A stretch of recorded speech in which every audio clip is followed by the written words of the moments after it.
Hi, everyone, and welcome back to the Progressive Bitcoiner podcast. I'm your host, Trey Walsh, and today we have on the show Justin Rhedrick, aka Bitcoin Vegan on Twitter. Super excited to have this guy on the show, fellow vegan in the Bitcoin space. Our numbers are growing. So this is a really fun episode. Justin is such a good guy, and for those of you who know his story and background, is really interesting and really just excited and glad to have his voice and lived experience in the space, which we get into in this episode. So we talk a lot about his own background, criminal justice. We talk about his own experience and things that he's learned coming into the Bitcoin scene since 2015, 2016, and the community that he comes from as well. So it's a really good and rich conversation. And this guy is doing really big things in the space, trying to bring Bitcoin, financial literacy and education into the prison system for reentry programs. And I also want to mention, we talk about it in the podcast, but he's also starting and running a nonprofit, the Bitcoin Transformation Community, which I would highly encourage you to check out.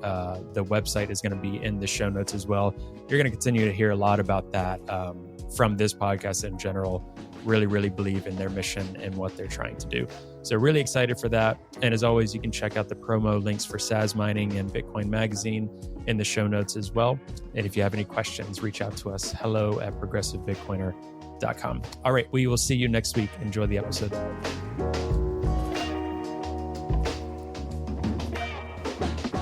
Hey, Justin, welcome to the Progressive Bitcoiner podcast. How's it going? Going good. Good to be here again, man. Yeah. That's awesome. I know. Again, that's right. I'm super excited to have you on the podcast and to talk to you. You've been around for a little bit, but I feel like I've seen you popping up again quite a bit more at so many different events, conferences, Oslo Freedom Forum, jumping around on other people's podcasts. So it's super exciting to see, and I've been looking forward to this conversation for a while. So I guess initially, for those that don't know you, give us a little bit of your story, what you're up to and how you found yourself in the space. And we can go into that story a little bit more too, because I know there's a lot to unpack, but a little quick summary. Quick summary. I'm Justin. I go by Bitcoin Vegan on Twitter. I'm the author From Bars to Bitcoin. And my story into Bitcoin is about learning about Bitcoin, coming home from prison, and using Bitcoin as a springboard to life. And some of the things that led me to be a stone cold Bitcoiner were just incidences that had taken place before even graduating high school, like losing a house, losing a friend to a violent murder, dropping out of college and going to prison, and then coming home, being an entrepreneur and finding out that there's an opportunity in the world to be different, do something different and be first. It's kind of hard to be an early adopter in anything these days, but especially coming out of prison and having Bitcoin there to provide that opportunity. No matter how many sats you have or don't have, it's always there, and it's always an opportunity. So Bitcoin provided a lot of hope to me, and just throughout the years, I've provided a lot of education, whether through online. Up until like the pandemic, it was mostly online. Then post-pandemic, like 2021. Well, in 2020, I did a summer camp with my friend Bitcoin Zay for some kids. 2021, I was on Clubhouse teaching on the Black Bitcoin Billionaires Clubhouse group. I started a room called From Bars to Bitcoin, and people who were either just home from prison, or there were organizations, family members, or even people who were currently in prison or jail would come on, and I'll teach them about Bitcoin and how they could change their lives with it. And in 2022, I was invited to the Jay-Z and Jack Dorsey Foundation Bitcoin Academy, to educate on Bitcoin in Brooklyn in the Marcy houses. And as of this year, I launched a nonprofit called the Bitcoin Transformation Community with my co-founder, Dr. Stacy Boyle. She should be on here as well one day, but would love that. Yeah, our first project is actually From Bars to Bitcoin, so going inside of prisons and educating on Bitcoin. I joined a group of reentry professionals, and they asked me to bring the skills that I had in Bitcoin and to couple that to hopefully find employment opportunities in the Bitcoin space and looking in the mining sector first. So hope that helped. I mean, it kind of glossed over the past like 7 years. So here we are today I on the mean, Progressive that's like a Bitcoiner. 5-part series episode right there. What you just mentioned. So I'm trying to think of, where do we go from that? First of all, I think, and it's so funny because I just told my wife about this. If people haven't seen it yet, I think a nice little synopsis and entry into who you are and what you're about is the Compass Mining documentary. Oh yeah, I think yes, it's called From Bars to Bitcoin, right? The actual title yeah. of it. I think it's like 7 minutes or so, and it's a good introduction, I think, to you and your background, and can be a launching pad. How did that documentary come about? So one day, let's see, it had to be in like January 2022. Like I often go on these like Bitcoin networking binges, just whomever is in my following or inbox. I just like, hey, you look interesting, you want to talk? Like, just I mean, I can know nothing about you neither. Just you tweet some good stuff, it's pretty cool. What's up? Because in my idea, every person who's in Bitcoin has like some genius gene in them. If you can conceptualize this thing we have here called Bitcoin, then there has to be some type of high level of intellect in you. Um, that's just how I You're see either it. crazy or really smart, right? Yeah, It's or yeah, like both. yeah, a little bit of both. Like Yeah, I right, mean, right. nowadays, if someone's a genius, they got to be crazy. Look Right. at like it's you don't know no normal geniuses, I guess. But Hmm. like I just the approach I take. So then I met this one guy. His name was Neil Galloway. He was the director of mining operations at Compass Mining at a point in time, and we just connected online. And he said, I told him who I was, how I got into the space, and he told his content director by the name of Will Foxley, and he was just like, yeah, I heard about you. I read.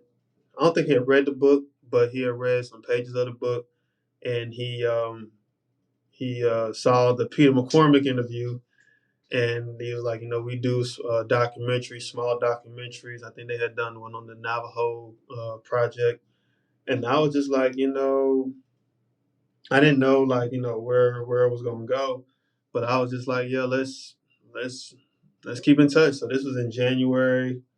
Um, we were filling out. We were just always. It was a constant session of filling each other out. Seeing if I was legit, probably seeing if they were legit. And then once we got over that hump, then there's all this other stuff with crypto and Bitcoin, and I think Compass had hit a snag too. And Will was like, do you still want to do this project? I'm like, bro, I don't really give a damn that y'all had that experience. See, is what it is. Is the Bitcoin space, man. Like, you gotta get comfortable seeing companies fall at the drop of a dime, and they didn't really fall. They just went through some bear market stuff, in my opinion. Um, so yeah, it didn't deter me from still wanting to do the project. And so, we were still going back and forth for a while, and it started becoming real when it was like, we planning these dates to come here. Will you be available? And I was like, yeah, I'll be here. And I had just come back from doing a lot of the Bitcoin Academy work in New York. So it was a point in time where from like August to September, it was something every week. It was either New York, the Blackout Conference for the Black Bitcoin Billionaires, then the actual shooting of the documentary. So that came about through Twitter, through other connections, and met Will, met Neil Barkley, Damien, who's actually editing these things. So he seems to be all over the place. So wherever he is, I feel good. But that's how Yep. it came Yep. about. Yeah. That's awesome. Talk to us a little bit about the academy work in New York, in Brooklyn. So I think I peripherally heard about this a couple of years ago when they launched. I forget when they exactly launched, but how did that go about? Was it similar? You're like, let me hit up their DMs, or was it they reached out to you and got connected with them? I know you got a whole group of people behind you as well with the Black Bitcoin Billionaires. But want to Mhm. hear more about that because that's super cool to me. Well, it all came about by the Black Bitcoin Billionaires. Like I had nothing to do with it other than just being in the right place at the right time. Like I had no communication with who was in charge or who bought who on. Like I got a call from Lamar Wilson and he said, can you do this? I'm like, yeah, I'll be up there bright and early. So it was a unique experience. That was my first time in New York was by the project. Um, and what's interesting was this can get kind of like sad. I had gone to Times Square for the first time in my life, and that was fun. And I On this actually, trip or yeah, another time? Oh, no, okay, okay, like yeah. my very first trip to New York was during for the Bitcoin Academy. And I was like, I don't know why I had my phone out. No, I know why, because they had the street entertainers, dancers doing flips, and then I'm scanning around and I seen them all run to somebody and everybody's giving them dap, and this Twitch boss, the guy who worked for Ellen DeGeneres, the DJ Yes. who, Yeah, yeah, yeah. yeah, and I was just like, I didn't really know who he was. He just showed up. Wow. Yeah, and then like they talk about his passing, and I'm looking at the phone like, holy shit, like there he is. Like you just don't never know, and just being there, you never know what someone is actually thinking. Like you thought everything was good, and I think he was out there with his wife, but yeah, that was that. But beyond that, it was a very interesting, man. Very interesting. I've taught adults. I've taught like middle school students. I've taught high school students, and it was a fun time. You got to actually watch how you can impact a community, and it one of the biggest things was that like people actually felt like it was genuine, um, and like these groups of people, they don't have Bitcoiners just coming at them, teaching them about Bitcoin because there's a big disconnect in the gap. So to be able to provide that education to change lives as small as you can, it was really great. It was really great. Mm. So on the housing development end, when you were first there, did you notice, was there kind of like skepticism? Was there like, what are these people doing here? Was it like, oh, cool, this is like some Jay-Z thing, Jack Dorsey thing? Well, how was it when received? And did you see any transition during the time? when I got there, I think they had like several sessions already, so I Okay. wasn't Yeah. like the very very first one of all. So I didn't really see all that. By the time I got there, everyone knew who Lamar Wilson was. They were ready, So whatever Lamar did that allowed them to take in the information made it a lot easier for me. And then I did the same things I usually do: tell people who I am, how I got there, and that kind of blew people's minds too because they saw that there was a guy who doesn't have a college degree that doesn't have the same background as most people who come into the space do to make something of themselves. So that was very encouraging. And the one thing I would notice was that even with the information we were sharing, people would still say, "Well, I don't have money I don't have enough money to buy Bitcoin. I need a job."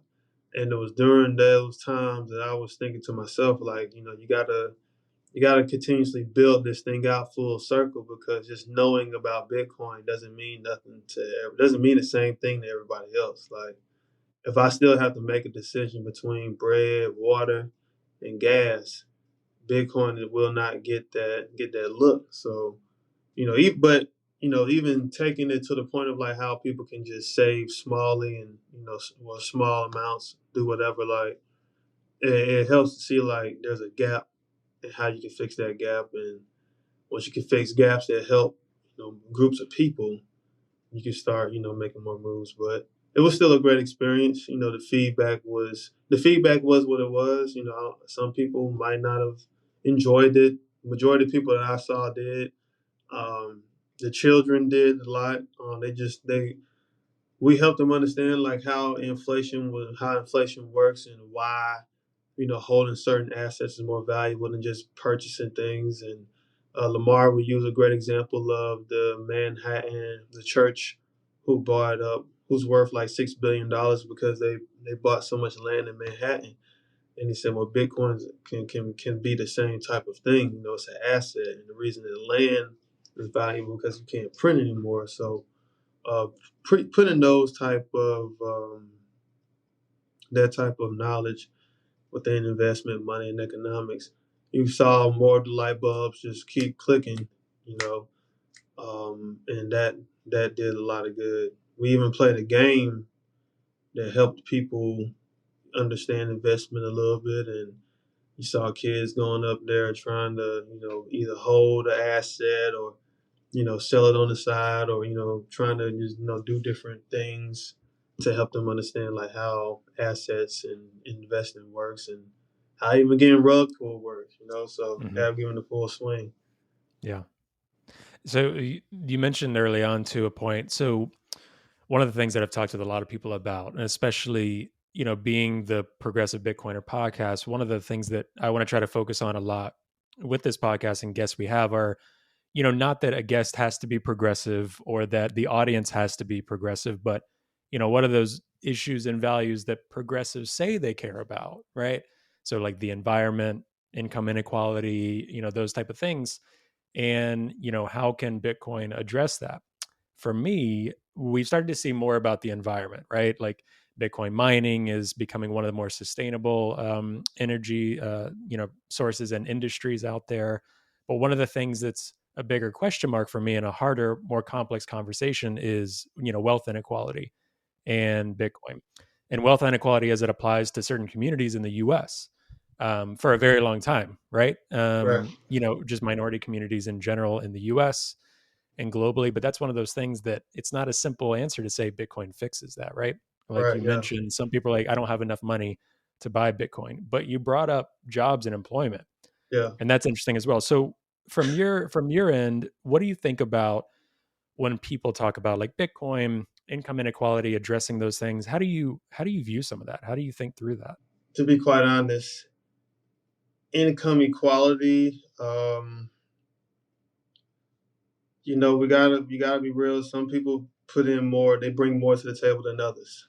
You know, um, you'll always have that. You'll always have a scenario where somebody is going to be able to bring more value than you, and they should be, paid for the value. However, that doesn't mean that everybody should be completely asked out. Um, so I think you attack that by number one, providing opportunities as a company can, whether that's loosening up on, like, there's so many different restrictions from people getting employment. There's so much, oh well, you need to have this type of a degree, or you need to be qualified from this school. And one of the things at the Bitcoin transformation community that Dr. Boyle talks about a lot of time is that we're moving towards a space where skilling and the skills you have will help determine like what you can do and what jobs you are uniquely qualified for, and not just where you went to school, where you graduated from. And when it comes to those types of scenarios, how can someone validate your skills?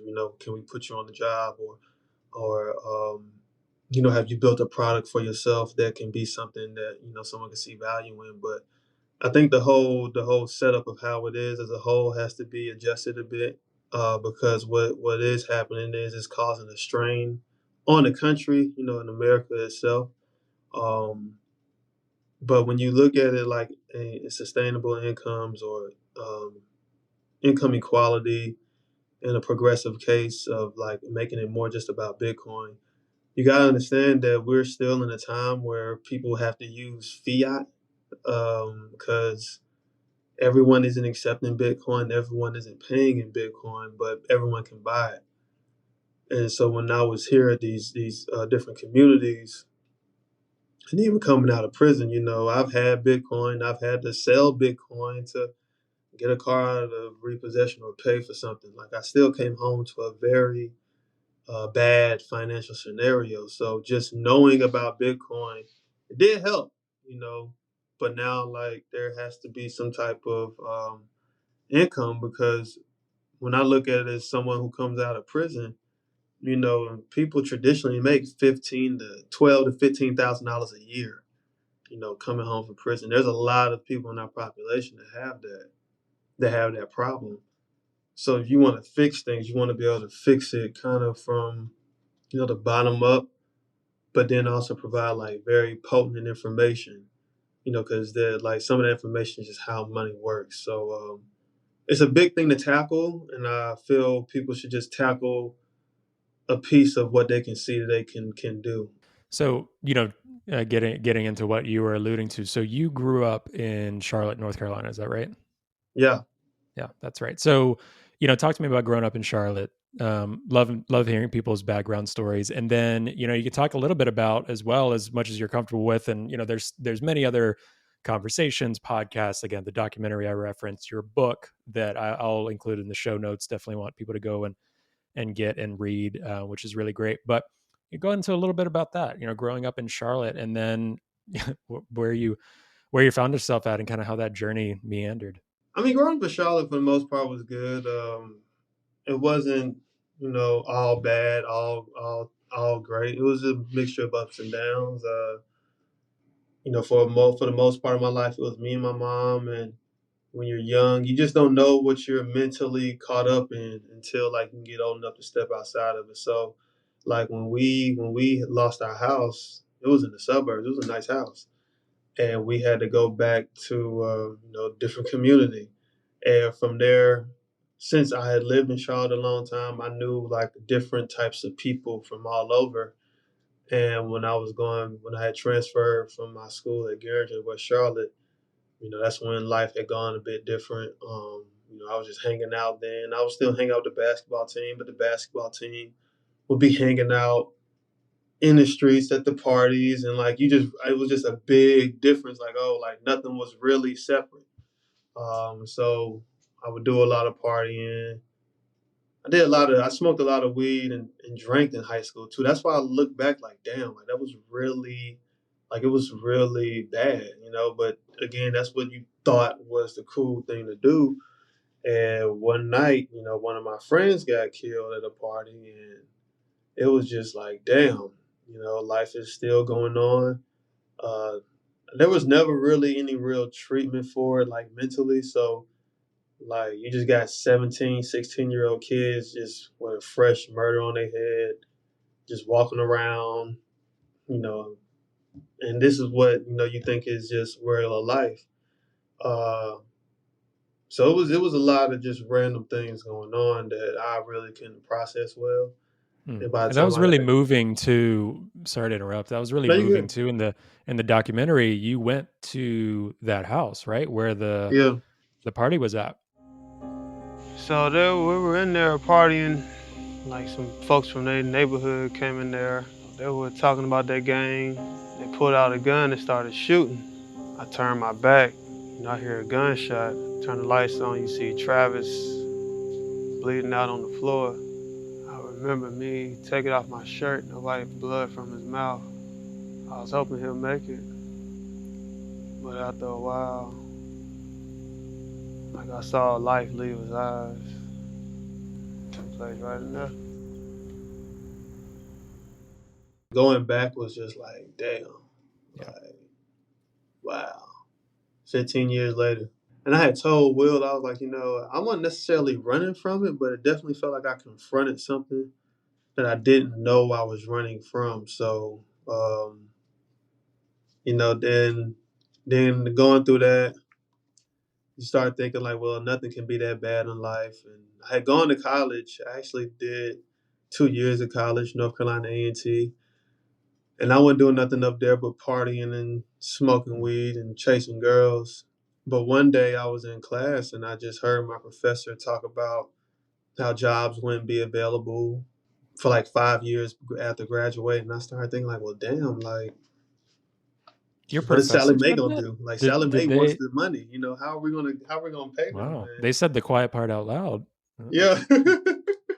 And I was just like, I don't like this. Like, I felt like I was being scammed, like, what is going on? But so I decided to drop out, and dropping out of college wasn't a great idea, not without a plan. I dropped out in like 2009. So, if I had used my refund check to buy Bitcoin then, we'd probably be decent. But, that didn't happen. But from there, when I got out and no, when I was in college, dropped out, I just started hanging out with other different type of folks who I probably shouldn't have, and led to go to prison. So um, within all of that time, I was just spiraling down, and it wasn't until I was in prison, it was like, there's nowhere else you can go. Well, there is. There's only one place you can go that gets worse than this. And I remember sitting down like, yo, I really fucked up. Like, I really fucked up. So, and then I was saying, like, how can I how can I come back and when I get out, make my life have meaning, um, and just think about a way to continuously push forward. Like, everything I did led me there. So if I have my movements and actions aligned and going somewhere that's a bit more positive, where would that take you? So that's what I did. And when I came home, one of the first things I did, I had transitioned to a vegan diet, and I was selling vegan food, and then the marvelous world of Bitcoin came around, and my friend Ishai Jackson was telling me about it, and the first thing that stood out to me was that it was decentralized. And when I realized what decentralization was, it was like stamps in prison. And what that means is, like, when you were in prison, you can have like an ID card, and if your family sends you money, you can swipe the card. But if you don't have any money, then you have to hustle on the yard and find a different way to eat. So, um, but the main currency was stamps. It was a different currency than what was allowed for us to use. And so when I would think about like decentralization, I was like, okay, Bitcoin could work then if it's a different currency. Because in prison we had to leave stamps on. Like, the main thing was you wanted to keep stamps in circulation on the yard, and we would set the price of a stamp. Instead of buying it for 40 cents in the canteen, we would sell it for 30 to 35 cents, and we could just exchange goods and services with the stamps. And some people would loan them out. They'll hustle them. You could just use It was just used as a different currency. So when I was in prison, that's what we used. But when I was out and I was learning about Bitcoin, I was like, all right, so this can be used to buy things as a storage of value. And the concept of like a different alternative money wasn't too hard for me to wrap my head around. But what really took it to the next level was when I was like, all right, so if this is freedom money, how could it survive prison? So if I had a cell phone in prison and I had Bitcoin on it, um, and let's say the guards would shake down my room and take my cell phone, but if I still have my private keys, they'll never have access to my Bitcoin, and I'll still be able to, use the Bitcoin. So And get another phone, yeah, yeah, yeah, yeah. or just wait till and this is a big if, because people start thinking that this actually happened. I never had Bitcoin in prison, but it just showed me like there was freedom here, really, as long as you kept up with it and you were responsible. And that's just when I just jumped all in. Um, I first bought Bitcoin. It was around $626 in 2016. I would sell my food. My friend Isaiah bought Bitcoin from me for some fajitas that were $12, and now they might be, I don't know. Right. I wasn't a very good hodler back then. I was just like, yo, figure it out as you go, because I noticed how the world was not really knowing nothing about it. So that was a plus for me. It was borderless, permissionless. It didn't care about the track record, none of that. And I understood, like, if I could be here early and have knowledge, that knowledge will become valuable down the line. Even if you don't have a lot of Bitcoin on you, the knowledge and not understanding what it is and being able to articulate and teach people and walk them down certain processes and steps will set you apart from a lot of people Even the new people who come in, they still have their own ups and downs of bear markets and losing the password, sending Bitcoin to the wrong address, and all this other type of stuff. So I just saw value in it as a whole, and it was like, let's hop on board. That's awesome. So, a couple of things too. Well, first of all, going back before we lose it, I'm vegan, you're vegan. There's not too many, Bitcoin out vegans. vegans in Bitcoin, right? So for you, was that kind of a part of you're in prison, and you said it really profoundly in the documentary as well. You were like, I think you said something like you didn't have a watch, you weren't looking at your watch. You were like, I looked at the sun, it went up, it went down, and you're like, I'm here, like I'm Yeah. here. So when was that kind of part of the same process of like, when I come out, like I want to do things differently, that's one of the ways I want to do things differently? When did that first happen for you? So I boxed at this gym in Charlotte called Dime Boxing, and I just wanted to be like in crazy shape. And in prison, I really, like I said in the documentary, I realized you don't have to know nothing to get started. You just got to be willing to learn. And like I was a baker in prison. Like I've done like a lot of wild things in prison that you have to learn how to do. So the aspect of learning and the understanding of the process of learning was, I think, my biggest thing. But you have to be committed. You know what I mean? So that's why, like, I didn't have a watch in prison, because of like what the hell? Like, I can't go nowhere outside of where I am. They're going to feed us the same time, do everything the same time. So the thought of me looking at the watch didn't matter. But when I came home from prison, like when I had first gone vegan, I threw out most of the stuff in the refrigerator and just said, we're going to go dive right into it. So I always knew it. You had to commit to something new. I knew that your body would try to reject it, your mind would reject it, but you got to commit. Um, so when I came out of prison in 2014, I had gone vegan in November 2015. So I was only home like a year and 6 months until I had transitioned to a vegan diet, and I've been vegan ever since. So when it came down to Bitcoin, it was an easier thing because, like, I made this big diet change with myself. I could And I take grew up in on the I could South take too, on so Bitcoin. like, Yeah. yeah, growing up in the South, it's like like I, even me being vegan growing up in the South, I still go, when I go home, it's like it took them like 4 years to fully kind of start to get it. And when my like grandmother got it, that's when I was like, okay, so she like got that there was no animal products. It took her like 4 years, so I'm super proud of her. That was a big Yeah. accomplishment for her to understand that. But so it's hard. It is a huge thing, and it sounds kind of silly, but it's such a cultural shift for that hmm part of the world too. So that's a big commitment. Yeah.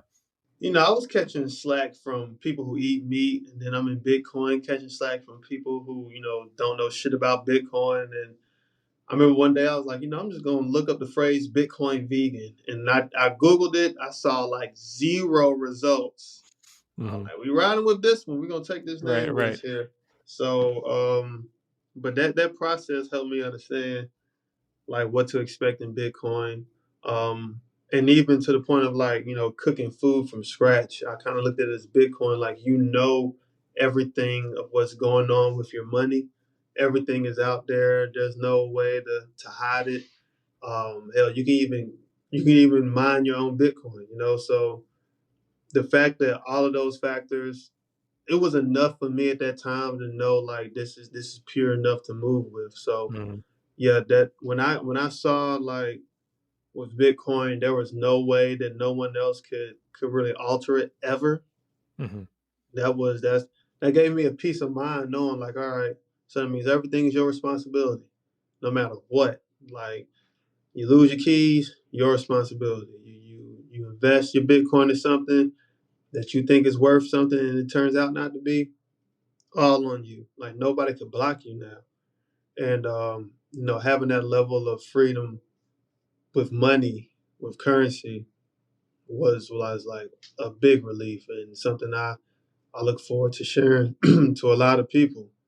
Especially even if it's not the holding 10 Bitcoins, but the light bulb moment of like, oh, I could just open a Bitcoin wallet, start accepting payment, or I can do this with Hmm. Lightning, or I can have this Bitcoin here and use, some Bitcoin app that gives out gift cards to buy other stuff, and you can still move your life around. Once people see that it can still do that, um, with the freedom of doing so, that's a big accomplishment. It changed the definition to me of financial freedom. Because when Yeah. we say it in Bitcoin, like when other people say financial freedom in traditional sense, it's just like, okay, well, I'm debt free, I'm debt positive, all of my stuff goes. Every big piece of money I make is, straight, good to the green. However, there's people watching your finances every day. There's someone who just like when people would say like, oh, what if the government turns off the internet? The government could turn off the bank quicker than it could turn off the internet. Hmm. So within that, and then your money is not falling subject to crazy inflation. Like that's Bitcoin. That's what we call financial freedom. And other places it's just oh, I'm zero debt, but your money's still controlled. Hmm. So seeing those types of scenarios is what helped me become even more deep in my conviction in Bitcoin. And I think it's easier to, I mean, you look at Bitcoin adoption globally, unfortunately, I think sometimes other cryptos as well, but talking Bitcoin, a lot of the people that already, like you said, you're like, oh, we use stamps in prison. That's kind of like Bitcoin. So when you're coming at Bitcoin, not necessarily in a point of financial fiat, benefiting from the current system way, Hmm. people tend to get Bitcoin a lot quicker, right? Like if they need peer-to-peer Bitcoin or something because they're trying to flee some, like dictatorship or government, or their currency is inflating like 200%. They're like, Bitcoin looks pretty good. Even if it goes up and down, it's not as bad as that. Yeah, So, yeah, in the US context, if you're middle or upper class, right, and you are only benefiting from your 401k that's matched by this employer, and the system as the way it is, and you've got your nice politics, you're going to say why Bitcoin before hmm, other people, or you're going to dismiss it. So it seems like, yes, you made a jump in some regards, but a lot of it seemed just natural for you. Like you were yeah. you were more already primed to be like this. Yeah, I can roll with this already. Like it's almost like Bitcoin chose me. Mm, Like because I remember holding my daughter, and I was like, I have to find something and be there early so I can mm, change my life with it. And then the movie Dope comes around. I see that. My mom shares a story of somebody telling her about an investment opportunity, and we can invest some money and hope to earn more later. But it happened to be a scam. And they were using Bitcoin, but to me, that didn't mean Bitcoin was a scam. It was just something that was there. My granddaddy at 80 some years old tried to purchase a Bitcoin miner to mine Bitcoin. So it was all of these I different, remember you saying that maybe yeah, on Peter's podcast, I think. Yeah, yeah. yeah. There was like It's so all of funny. these small factors around that was just like, give it a shot. But when you were speaking about like, people using Bitcoin differently, when I was in Oslo, I noticed how everyone who was using Bitcoin there, they didn't really look at it as a number go up thing like we do Hmm. here. Yeah. It was all about freedom go up. Like this one woman, she was sharing a story of how she had to use Bitcoin to pay ransom, to get people Oh out of wow. kidnapping situations. People had to use Bitcoin to go around their government. And they're not thinking about hodling. They're thinking about getting their freedom, getting from under an oppressive regime. Mm, So Bitcoin has many use cases, and we here in America, we only talk about price. You know, mm, that's really what it is. And when I saw all these other countries making Bitcoin or using Bitcoin to improve their economic status, that's when I knew that there was something out there that even here in America, that model could be used. mm. Because if we keep the same model up, there won't be any mass adoption.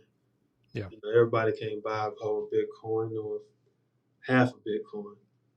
Everybody doesn't really care about stocks, bonds, trading, derivatives, what Bitcoin looks like pegged to this currency. People need more real stuff than just talking about the cosmetic side of Bitcoin. So, there's a lot of different use cases and problems I feel Bitcoin has to solve in the world before other people start really are able to take it a bit serious. Because even there at Oslo, some of the activists and freedom fighters, they looked at the Bitcoins like, okay, y'all are here, that's cool.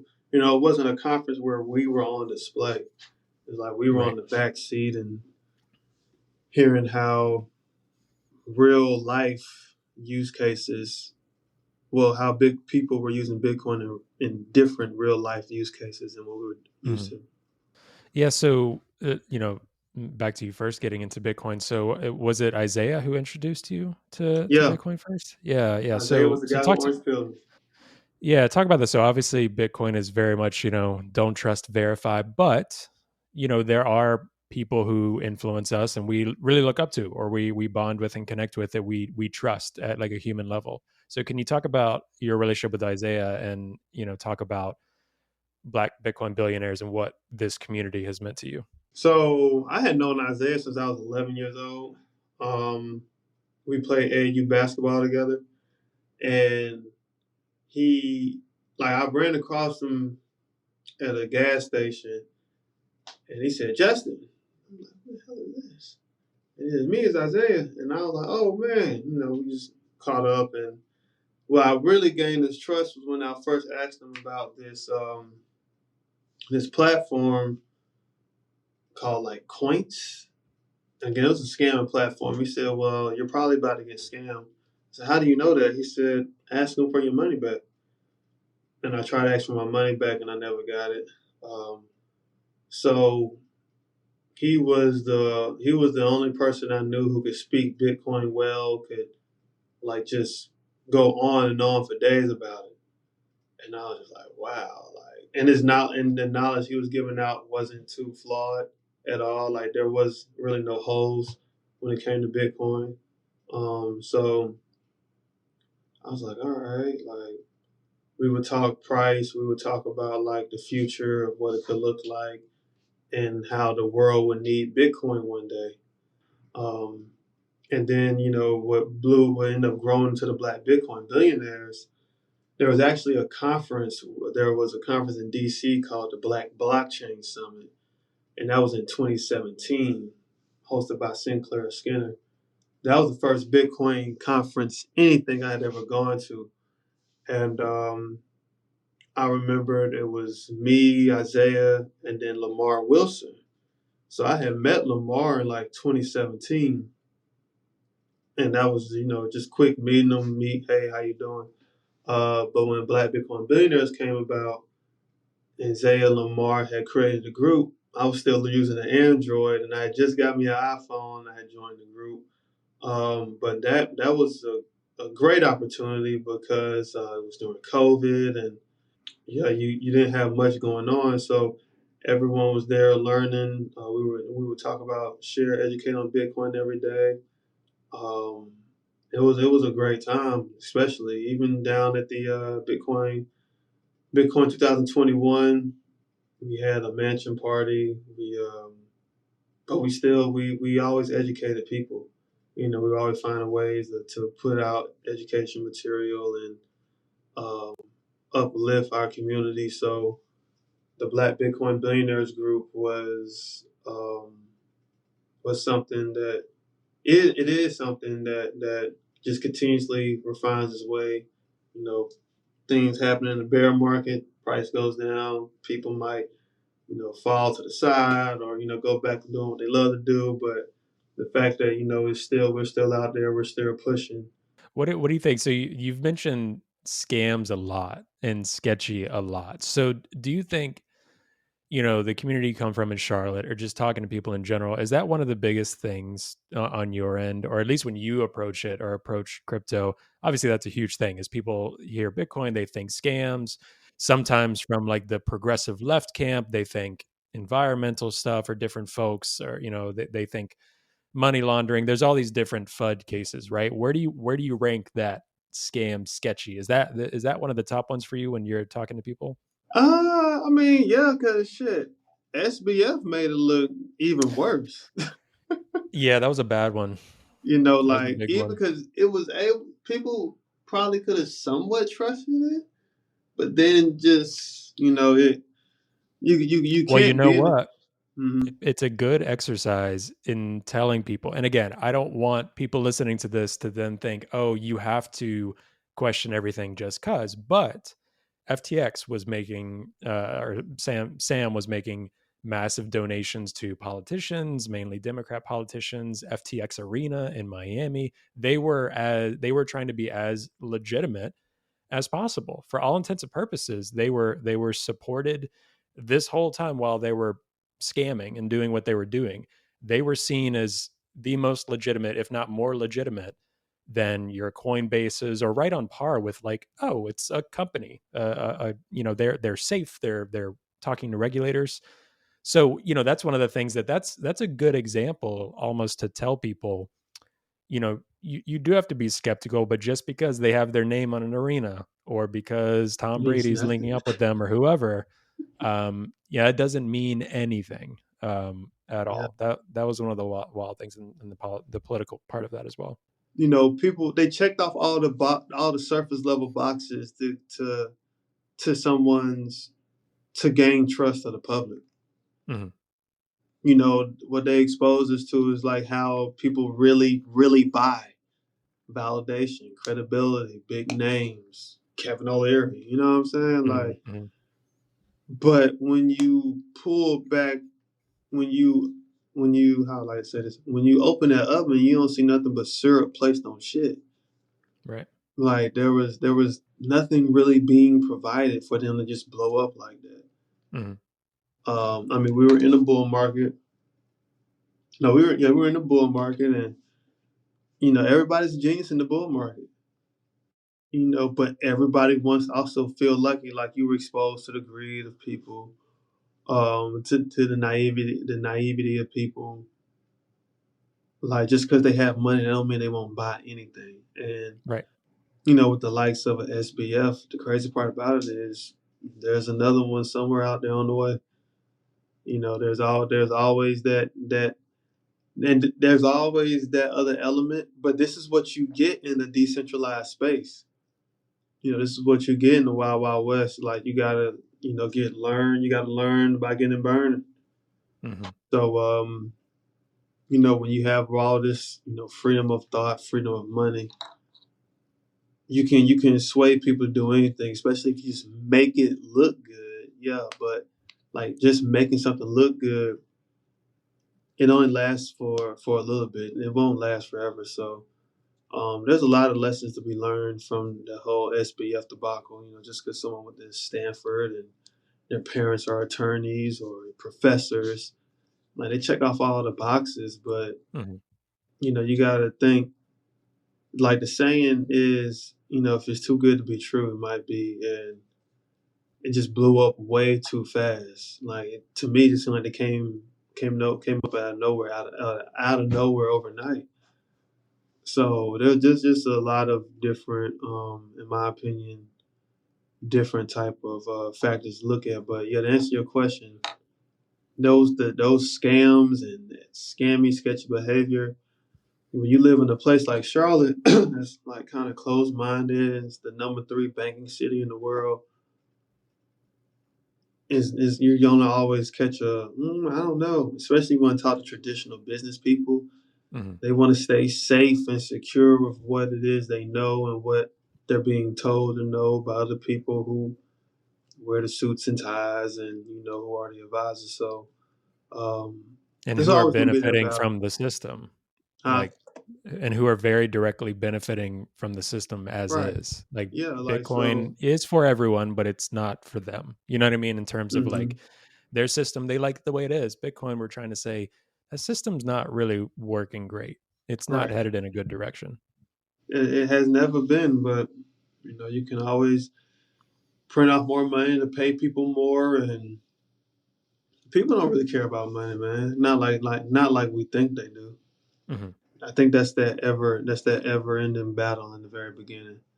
And people can get burned over and over, but they don't know there's something outside of where they are, and they don't care to know. Or you know the reason I talk about the scams and sketchiness a lot, because people, you would often hear, like, Janet Yellens or the Elizabeth Warrens say, "Oh, Bitcoin is bad. Like they're using this for this, or they're using Bitcoin to do this." And well, look at Silk Road and look at SBF. And the thing is, people don't understand that that actually makes Bitcoin's case a bit stronger. You just don't know it. Mm.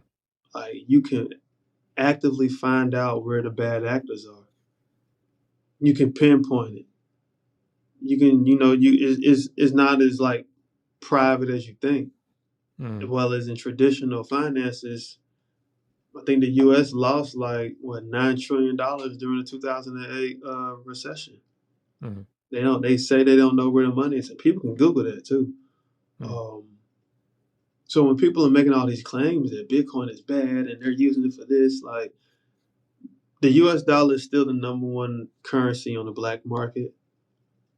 If you live in the state where marijuana is legal and you're buying it with cash, that's a black market exchange. A lot of people don't take Bitcoin.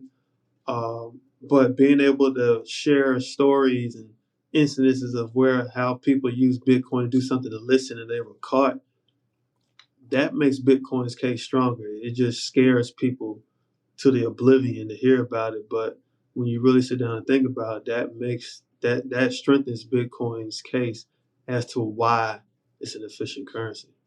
Strengthening Bitcoin's case, what do you think are some of the key factors in getting us closer to Bitcoin mass adoption?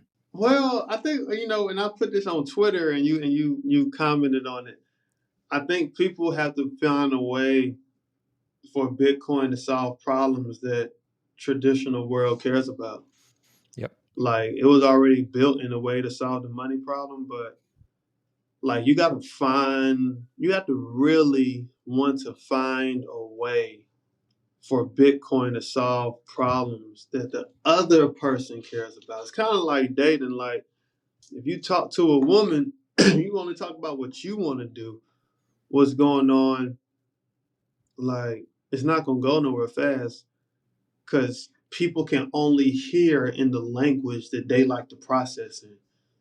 So if you don't speak the language of the other side for them to understand like there is a connection, or for them to even think about a connection, it's gonna always be a lose-lose. So like with how I saw it with even the Bitcoin transformation community and the project from Bars of Bitcoin, there was a lot of factors. You got a new technology, somewhat. You got an industry that has a hole in it as far as like when I had gone to Empower and learned about mining companies needing people to work, and I asked them like, "Who are you open to have, and will you have people with records work for you?" And I'm like, "Yeah, sure."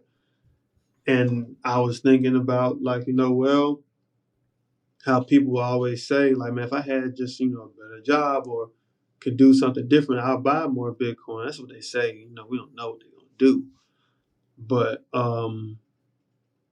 so you got to think like, all right, how can Bitcoin solve a problem in the U.S.? Well, we have high recidivism rates. We have a big homeless population. Majority of people in this country go to jail behind money, especially in my community. And this is some things I would share with people on from Bars to Bitcoin on Clubhouse, especially the people who are in prison.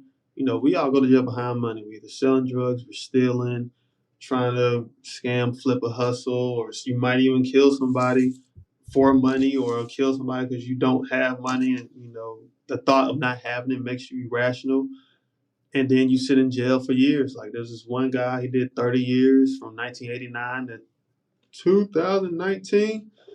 And I was just asking them, like, what I asked my friend when we were on Clubhouse, what's the price of $1.89? He was like 95 cents. And I said, what's the price of $1 in 2019 or 2021? He was like 84 cents. So I'm like, there's actual data that shows like the dollar gets worse as time goes on. And if you go to prison behind money, that's a sure lack of financial literacy, because financial literacy and understanding and opportunities are available. So there's a lot of different multipliers within these problems, but I think if people really want to find a way that Bitcoin could solve a problem. It doesn't have to be, this big moonshot idea. In my mind, it's like, start out small as you can and grow from there. So, there's just a lot of different ways I believe that if people, actually took the time to think about, like, damn, like, we really could, do something. It doesn't have to be the grandest idea, but it has to get the needle going to get towards the grand idea. And that's how I think, adoption can happen. Yeah. Some type of way. You see it in all small communities across the globe. Everybody's trying. So that's the first step. And we're all within that first step of just getting it out there and trying, and we're growing bit by bit.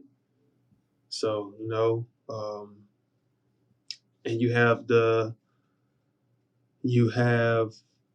technology on your side, disruptive technology. You have technology that's on the way that could be coupled with Bitcoin somehow. There's nothing impossible no more. So you just got to think bigger, fail bigger, think bigger again, just try and apply.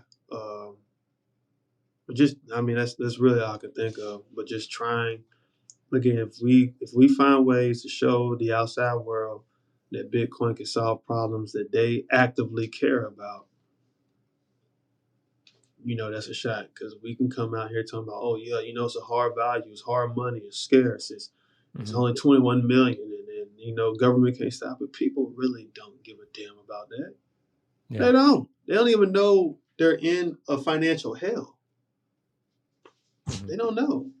The worst type of hell is the one you don't know you're in. It's kind of like the whole the boiling water for the frog, or the warm water. Everybody's in the warm, cool water. It's nothing wrong over here. You know what I mean? So you gotta find a way to show Bitcoin can solve that problem. That's my 3 cents on it. Gosh, that's a whole nother conversation, because that I keep coming back to that with, so many guests I've talked to here and just offline, is like, we've got to make it relevant to people's lives. And that means different things to different people. But I think that's exactly right. We've got to try to make sure, and Bitcoin is addressing and solving real world problems. But even more importantly, what it's also doing is getting people to see what the real world problems are in the first place. Like you said, right? Like, people don't know the hell they're living in. That's brilliant. That's exactly what it is. And we're still so early to all of this, right? So there's a lot to be, I find myself, there's a lot to be upset and angry about in terms of people fighting Bitcoin, or in terms of the way the world is, the politics as usual, all of this. But there's also a lot to be excited about, and a lot to, see, like, wow, Bitcoin is already winning in so many ways. And that, I think, is going to be a net positive for the world, regardless of whether someone has a lot of Bitcoin right now or not. I think it's going to be a net positive. So that's an exciting thing to think about. And before we wrap up here, what on your end are some things that you're excited about? It can be in your own life coming up. It can be for Bitcoin and the community at large. What are some things that you're looking forward to? I'll be biased. I feel the project we're creating is will be the greatest project since the creation of Bitcoin itself. Wow. I like it. Saying that because with the From Bars to Bitcoin reentry tour, with Bitcoin transformation community, like, we're looking for ways to fill gaps before they come and as they come. Like, for instance, with this reentry tour, not only am I going to go inside prisons and educate on Bitcoin, but there's an opportunity to where, like, it's not just me telling my story, not just me talking about how good I'm doing, or not just me, sharing about the world. It's me giving you that piece, but then providing you, as someone who might have a year or 2 years coming home from prison, an opportunity to get a job in this space immediately. And you're going to be in an industry where it doesn't take a lot. Like, you could be you can have electricity skills, welding skills. You can have nothing but heart, and you can learn on the job, get paid decent. Like, we're talking probably like 35 to 50K a year coming out of prison. Like that's pretty good, judging from what the traditional numbers are and how you can grow in the industry. So I saw it as just ways to get a multiplier effect going, and it's like how mining uses wasted energy to mine Bitcoin. I see it as a project where we're going to use like I don't want to call it people waste, but we're using human capital energy that people wrote off and put it into the Bitcoin space where you could work on, different type of, sites, maybe of a paratechnician or a generator technician. But it's an industry that's a fintech industry that has a void that needs to be filled that people don't really want to fill.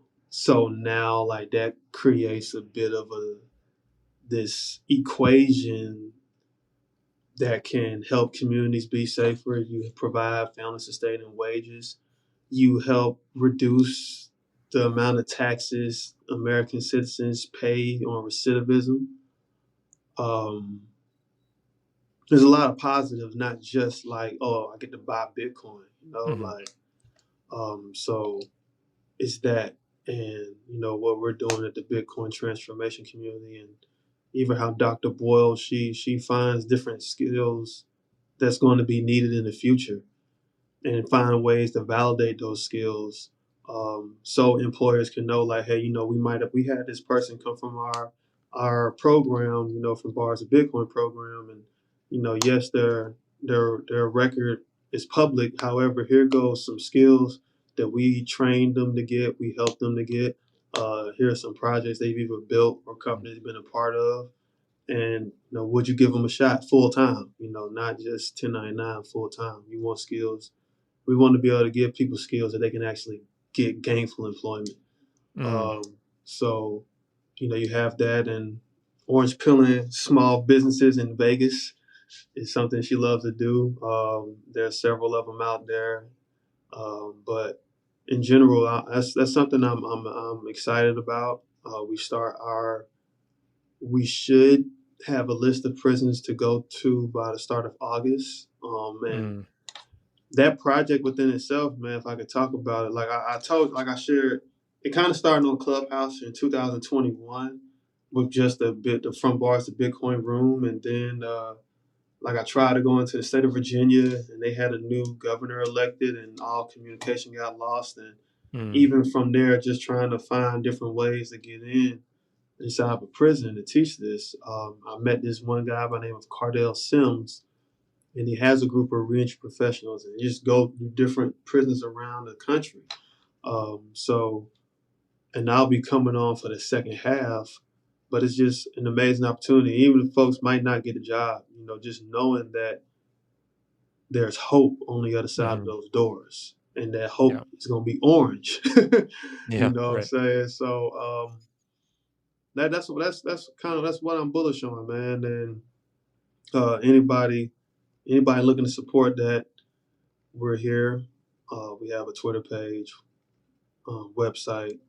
We should be on Geyser by the time this is live. So, it's just something different to bring to the Bitcoin community, and provides hope. Again, that's why I'm thinking you solve a problem that the real world has admitted to being solved, to have a need to have it solved. So that's just trying to put my proof of work out there, man. Not even my proof of work. Hope you edit that out. That's us putting our proof of work out there.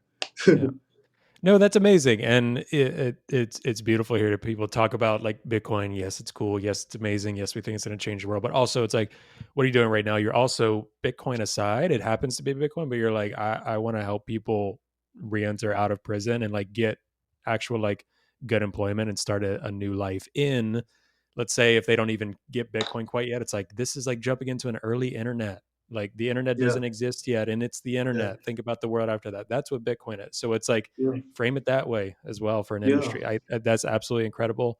And if you're a Bitcoin company or you're a company that does Bitcoin, is thinking about doing Bitcoin, whatever, reach out to Justin, reach out to this initiative and hire some of these people, right? It is not hard, as Justin, it's a whole other thing you've talked about as well, even coming out of prison, depending on what state you're in. Some states are a little more Corey friendly than others, but there are still so many that are not, like, will not even look at you. So I think being in the Bitcoin community, if you're a Bitcoiner, you're in a privileged position to run a Bitcoin venture or whatever, we're starting something new that's to help people. So one of the ways you can help is connecting with Justin and being willing to hire these people, train them. If they don't have the skills you need, talk about training them. Don't make them do the old system of like go to college, then come and, do this. Train them, like pay to train them and do that. I think that would be huge.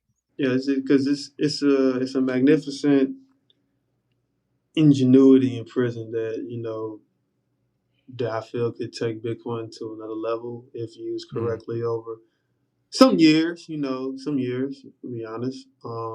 But I got this idea.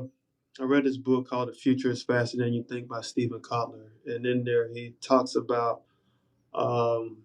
this guy in India, I believe. He like carved a rectangle in the wall and put a tablet in there around some children, and the tablet was pure English. So pure English, and he said it probably took him like 3 to 4 weeks to master how to use the tablet in English. And what the reason he made that claim was like the future does not require a prerequisite of knowledge to be successful in. Like you want to be a part of technologies like Bitcoin and maybe 3D printing, AI, whatever the buzzword is, because they're gonna always try to put the newest technology above Bitcoin. When in my opinion, they'll all find a way to complement Bitcoin. But if you chase disruption, no one is there to tell you what you can or can't do. You could put yourself out there as a subject expert. You can expose yourself to a new investments, I guess, if that's your field too. But you give yourself a chance, give yourself a different type of chance, and people got to catch up to you now. So that's the way I look at it. It's still a very disruptive technology. People still know nothing about it really, even us on this call. And to the fact that with that being the truth, if you come early and you come here early, you look for ways to apply yourself and put your skills out there and get better and better, something will happen. Good things will happen. So that's the gist of how the From Bars to Bitcoin reentry tour and the Bitcoin transformation community got started. That's awesome. Oh, we're gonna make sure all of that is in the show notes, YouTube, Twitter. We're here in your corner. Anything that I can do, others that I'm in contact with, just reach out. We'll be talking. This is amazing. This is awesome. And the type of stuff that, if we're gonna be like, the Progressive Bitcoiner podcast, these are the types of things we want to support. So really excited to see where this goes. And I know we'll be talking. And before we jump off, anything else that you wanted to mention, point people in any other directions, that sort of thing. Follow the Bitcoin transformation community. Follow our amazing co-founder, Dr. Stacy Boyle. She has 25 years in the L&D space, and she has her own proprietary product called the Impact Blueprint, and it's amazing. I think she like beat up 3 people in court over a trademark suing, so trademark lawsuit. So she's real passionate about it. But I mean, just keep in touch. Just stay watching. Stay watching Twitter. But anyway, if you would love to support, we're open for volunteers. We'll link the volunteer page on the show notes, but just check out our website and do not feel shy about reaching out in any way. We're here for all feedback, positive, negative. But yeah, support the Bitcoin transformation community and stay tuned for more, man. That's awesome. Well, thank you, Justin. This was such a pleasure, and we'll do this again sometime. Yes, sir. Yes, sir. We will, man. Have a good one, Troy. All right, you too. Take care.